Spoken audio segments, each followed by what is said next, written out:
नमस्ते दोस्तों। आज हम टेक्निकल एनालिसिस की दुनिया में जाएंगे, खासकर इंडियन मार्केट के दो बड़े नाम मैनकाइंड फार्मा और टाटा कंज्यूमर प्रोडक्ट्स के बारे में। चलिए मैनकाइंड फार्मा के साथ शुरुआत करते हैं। गैप 2S 27 जनवरी 2025 तक ये share insert current market price पर ट्रेड कर रहा है, जो मार्केट के उतार चढ़ाव दिखाता है। हम कुछ जबरदस्त टेक्निकल इंडिकेटर्स जैसे exponential moving averages EMAs, relative strength index RSI और moving average convergence divergence MACD देखेंगे, ताकि ट्रेडिंग के अच्छे मौके ढूंढ सकें। पुराने प्राइस मूवमेंट्स और पैटर्न्स देखकर हम सपोर्ट और रेजिस्टेंस लेवल्स, मोमेंटम और ट्रेडिंग के सही फैसले ले सकते हैं। याद रखें, टेक्निकल एनालिसिस भविष्य देखने का जादू नहीं है। इससे हम रिस्क मैनेज करते हैं और प्रोबेबिलिटी समझते हैं। तो चलिए मैनकाइंड फार्मा के EMAs, RSI और MACD के बारे में जानते हैं और इसके चार्ट्स के राज खोलते हैं। अब मैनकाइंड फार्मा के टेक्निकल सेटअप की बारीकियों में चलते हैं। सबसे पहले EMAs। ये इंडिकेटर्स प्राइस के उतार चढ़ाव को स्मूथ करते हैं और ट्रेंड्स दिखाते हैं। चार्ट पर 50 डे और 200 डे EMAs देखकर हम शेयर के शॉर्ट टर्म और लॉन्ग टर्म ट्रेंड्स समझ सकते हैं। जब short term 50 day EMA long term 200 day EMA के ऊपर जाता है तो उसे गोल्डन क्रॉस कहते हैं और ये बुलिश सिग्नल होता है। अब RSI की बात करते हैं।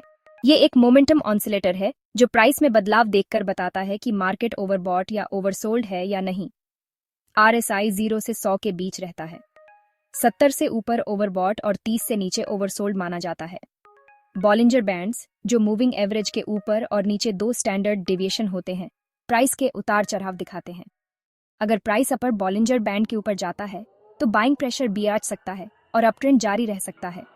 लोअर बैंड के नीचे जाने पर सीलिंग प्रेशर और डाउन ट्रेंड हो सकता है।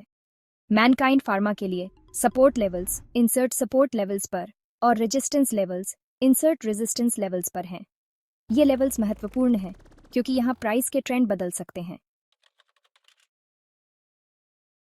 अब MACD की बारी। यह एक ऐसा इंडिकेटर है जिससे मोमेंटम, ट्रेंड डायरेक्शन और ट्रेंड रिवर्सल पता चलता है। MACD 12 डे EMA से 26 डे EMA घटाकर निकालते हैं। MACD का 9 डे EMA, जिसे सिग्नल लाइन कहते हैं, MACD हिस्टोग्राम के ऊपर प्लॉट किया जाता है। जब MACD लाइन सिग्नल लाइन के ऊपर जाती है तो बुलिश क्रॉसओवर होता है, यानी बुलिश मोमेंटम BRH रहा है। और जब MACD लाइन सिग्नल लाइन के नीचे जाती है तो बेयरिश क्रॉसओवर होता है, यानी बेयरिश मोमेंटम BRH रहा है। ये क्रॉसओवर्स ट्रेडिंग सिग्नल देते हैं, खासकर जब दूसरे इंडिकेटर्स भी यही बताएं। अब मैनकाइंड फार्मा के लिए कुछ ट्रेडिंग स्ट्रेटेजी देखते हैं। बुलिश सिनारियो 1, रेजिस्टेंस लेवल के ऊपर हाई वॉल्यूम के साथ ब्रेकआउट। 2, RSI ऊपर की ओर और 50 से ऊपर। 3, MACD लाइन सिग्नल लाइन के ऊपर जाना, जो बुलिश मोमेंटम कंफर्म करता है। बेयरिश सिनारियो, बेर सपोर्ट लेवल के नीचे हाई वॉल्यूम के साथ प्राइस गिरना। 2, RSI नीचे की ओर और 50 से नीचे। सेक्शन 4, टाटा कंज्यूमर प्रोडक्ट्स, एक टेक्निकल पर्सपेक्टिव। अब टाटा कंज्यूमर प्रोडक्ट्स की बात करते हैं। 27 जनवरी 2025 तक ये share insert current market price पर ट्रेड कर रहा है। मैनकाइंड फार्मा की तरह हम इसके भी EMAs, RSI, Bollinger bands, Fibonacci levels और MACD देखेंगे, ताकि ट्रेडिंग के अच्छे मौके ढूंढ सकें। कंज्यूमर गुड्स सेक्टर का बड़ा नाम टाटा कंज्यूमर प्रोडक्ट्स के प्राइस मूवमेंट्स और पैटर्न्स अलग हैं। वही टेक्निकल इंडिकेटर्स लगाकर हम इसके फ्यूचर ट्रैजेक्टरी के बारे में जानकारी हासिल कर सकते हैं। तो चलिए टाटा कंज्यूमर प्रोडक्ट्स को टेक्निकल नजरिए से देखते हैं और इसके मौकों और चुनौतियों को समझते हैं। सेक्शन 5, टेक्निकल समझते हैं। टाटा कंज्यूमर प्रोडक्ट्स के EMAs, RSI और की लेवल्स। टाटा कंज्यूमर प्रोडक्ट्स के EMAs देखने पर 50 डे EMA 200 डे EMA के अबव बिलो है, जो शॉर्ट टर्म में बुलिश बेरिश ट्रेंड दिखाता है। RSI अभी RSI वैल्यू के आसपास है, जो ओवरबॉट / ओवरसोल्ड / न्यूट्रल कंडीशन बताता है। टाटा कंज्यूमर प्रोडक्ट्स के बॉलिंजर बैंड्स अभी कॉन्ट्रैक्टिंग एक्सपेंडिंग हैं, यानी वॉलेटिलिटी डिक्रीसिंग इंक्रीसिंग हो रही है। शेयर बॉलिंजर बैंड्स के above / below / with in trade कर रहा है, जो potential overbought / oversold / range bound condition की ओर इशारा करता है। फिबोनाची रिट्रेसमेंट लेवल्स देखकर हम support levels, insert support levels पर और resistance levels, insert resistance levels पर देख सकते हैं। ये लेवल्स शेयर प्राइस के लिए टर्निंग पॉइंट हो सकते हैं। सेक्शन 6 टाटा कंज्यूमर प्रोडक्ट्स के लिए MACD इनसाइट्स और trading strategies. Tata consumer products के MACD की बात करें तो MACD लाइन अभी सिग्नल लाइन के अबव बिलो है, जो बुलिश बेरिश मोमेंटम दिखाता है।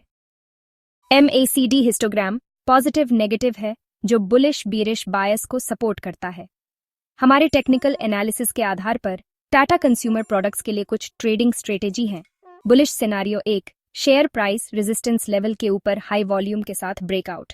2, RSI स्ट्रेंथ दिखाए और 50 से ऊपर रहे।